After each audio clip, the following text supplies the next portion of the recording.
Good morning, students.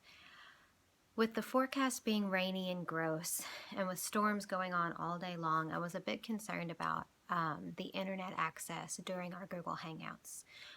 We are still going to try to hang out, but I'm going to record this video as a substitute for a lecture should it not take place because of technical difficulties. If this works out and this is a good way for communicating information to you, then we'll see about recording more lectures this way and using Google Hangouts as a way to answer any questions you have about the video lectures, to face-to-face what problems you have, and use it more as a troubleshooting area, because between the blog and recorded lectures, that really should be the avenue in which you get to communicate. I don't understand this, I do understand this. So we're going to try to morph it more into that and try to keep our lectures off of Google Hangouts so that if you're not able to log in one day, you don't miss crucial material. So today we're going over blog post 323. 324, Belgium's neutrality and the Schliefflin plan. Now, if you've ever played a game, especially a World Cup game or soccer or any sports like that, when I was a child, it seemed like anybody and everybody who didn't want to choose a side or choose a team, they'd say, oh, I'm Belgium, I'm neutral. And I grew up thinking, neutral, Belgium. But I never quite understood what does it truly mean to be neutral in world politics, to be neutral in times of war.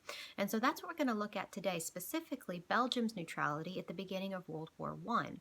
Now, we remember from last week that there was one death, the death of Franz Ferdinand and his wife, but mostly Franz, that sparked the outrage in Europe of here's the heir of the Austria-Hungarian Empire murdered in the streets of Sarajevo, and now we have Austria-Hungary, we have Germany, we have these seemingly hugely powerful countries declaring war like popcorn on everybody else around them as a retaliation to the Black Hand, the Serbian Bosnian terroristic group that caused the assassination, and also the countries that potentially house these groups. And as a side effect, Serbia's allies, Russia, and Russia's allies,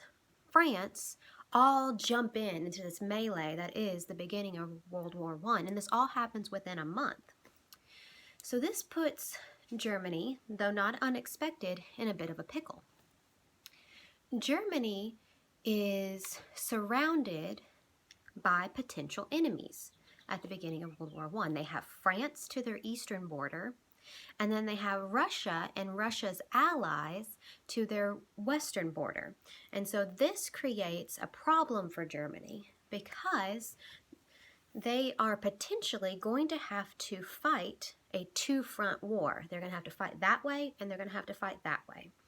This will essentially half any fighting force that they potentially have because, again, very obviously, one half has to go this way, one half has to go this way.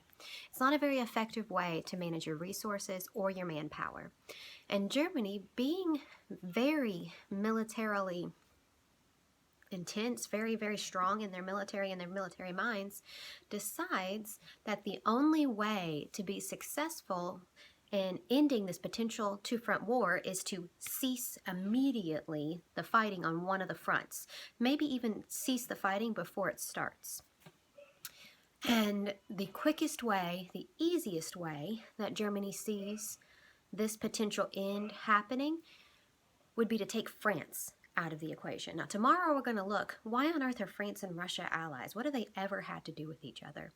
And we're going to look at that tomorrow. So put that question out of your mind for the moment and just accept that it is. And so France is on the eastern side of Germany. And the German generals are thinking, okay, how can I take them out quickly? Take out Paris. Essentially, that's how you do it. In World War II, they learn this is what they do. They take out Paris very, very quickly. And they decide 6 weeks. Our plan is going to work in 6 weeks. We're going to take out Paris, but the quickest way to take out Paris would be to obviously march all the way there. But in order for their plan to work, they have to seemingly come across no resistance or very little resistance. Now that poses a bit of a problem, because if you've got France here as my left hand and Germany here on my right hand and up here where my face is as Belgium, you would imagine all of the French army is marching down to the south to attack Germany on the front that they share on their political border. And they expect Germany to be marching to intercept there. Well, they'll have a battle at the French and German political border. However, Germany, being wily, decides, if their forces are going south, our forces will go north through neutral Belgium in order to sneak attack on Paris and catch everyone off guard. Belgium doesn't have a huge fighting force because they're neutral. We can go through there. We can march through as fast as we can, get to Paris before the French even know that we have been there. This idea, this plan of attack, this very, very fast, sneaky plan is called the Schlieffen Plan, named after the General Schlieffen, that came up with the idea itself. Now, it was a bit flawed because in order for it to work, in order for them to actually take Paris from Germany in under 6 weeks before the French even knew they were there, pretty much everything had to go right. So we now know what the Germans' ideas were, where the plans were. So how does Belgium come into play? Why do I keep saying neutrality, neutrality, neutrality? And it's kind of a tricky question. And so in order for us to understand the importance of neutrality, we have to leave 1914 and we have to jump all the way back to 1839. And we have to actually not only jump time, we have to jump space a little bit as well. In 1839, follow me students, this is important. In 1839, Belgium was part of the Netherlands. Except the Belgian people, they spoke French. And the main language and main culture of the Netherlands people was Dutch. And there was a lot of conflict between the French-speaking future Belgians and the Dutch portion of the country that threatened to erupt in civil war. So in order, because the future Belgians wanted their own independence, in order to stave off fighting and warfare, England, or Great Britain, decided that they would broker a separation between the two entities, leaving the Netherlands and creating a new French-speaking Belgian country to its south. Sounds like a win-win. And really it was for England, but another bit on that later because we're right in colonial times. But I digress. And so in 1839, when they broker this split between the main Netherlands group and the Belgians, the French-speaking Belgians, they broker it on a treaty called the Treaty of London in 1839.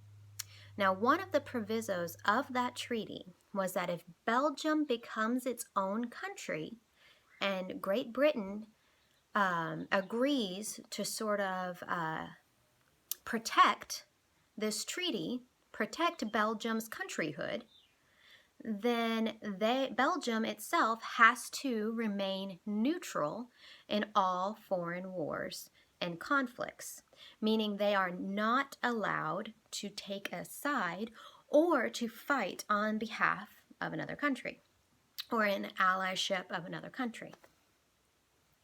And Great Britain, being the brokerage of that, or broker of that treaty, has to protect those rights.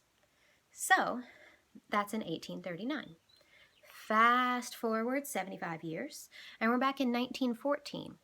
Now, when Germany enacts the Schlieffen Plan, and they march through Belgium, taking the entire country pretty much by storm. We got some crafty Belgians that are blowing up railroads, doing whatever they can to slow the German army, but they have nowhere near the manpower or force that they could just stop the juggernaut that is the German army.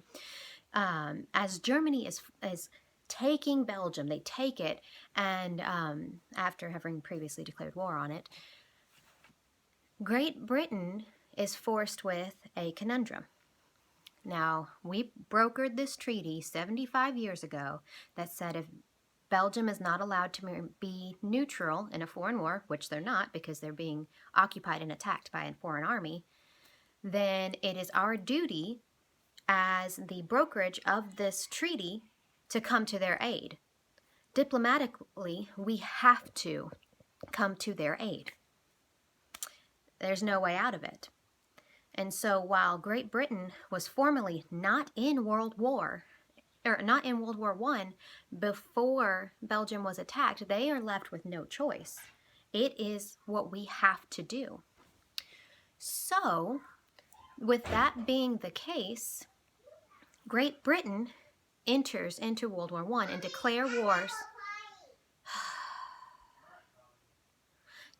war on okay, I lost my train of thought. They declare war on Germany. This catches Germany a bit off foot because they didn't expect they didn't expect Great Britain to enter the war quite as quickly as they did. That being said, since they did enter the war, they immediately sensed the Germans' intention to take Paris, and they immediately swooped on Paris to render aid. At this point, the German army is within 40 miles of Paris. I mean, literally, they could be there in a day or two tops. And with the reinforcements, what Paris had to offer, the French soldiers that Paris had to offer that hadn't already gone to the southern border between Germany and France, and the reinforcements that came by sea, the British reinforcements that came by sea, and what little reinforcements the Belgians could muster as well, between all of these forces, the Allies were able to push the German soldiers, the German army, all the way back to the River Marne, the River Aisne, the River Aisne, thus causing the Shetland plan to fail. It needed to be quick. It needed to be pretty much it needed to not have any resistance. And with Great Britain entering as it did, it met with a great amount, no pun intended, a great amount of resistance. So now the entire world knows what the Germans were trying to do. The entire world knows now. The United States is still watching. Great Britain is now in the war, fighting. And they all know exactly what extent the German army is willing to go to. And it was a very hubristic, a very prideful thing for the Germans to try to go through Belgium. It was almost to say, we don't care if they're neutral. We don't care if Great Britain comes in. We can take them. We just got to get through quickly. And essentially, had they gotten through all the way to Paris and taken Paris before Great Britain was able to render aid, the war would have gone exceptionally different. Exceptionally different. We would have had essentially the France of World War II that was really taken by surprise very, very, very quickly. And the resistance to the Austrian-German armies could not have been necessarily as strong right off the bat. So it's quite a big deal that Belgium played a passive role, but still an important role in this campaign as a whole. So this is some things that I want you to think about today. If you've got any questions, we're about to hang out in a few minutes. Let's see if we can get your questions answered. I will also try to upload this to the blog so that you can access it later. All right, see you in a bit.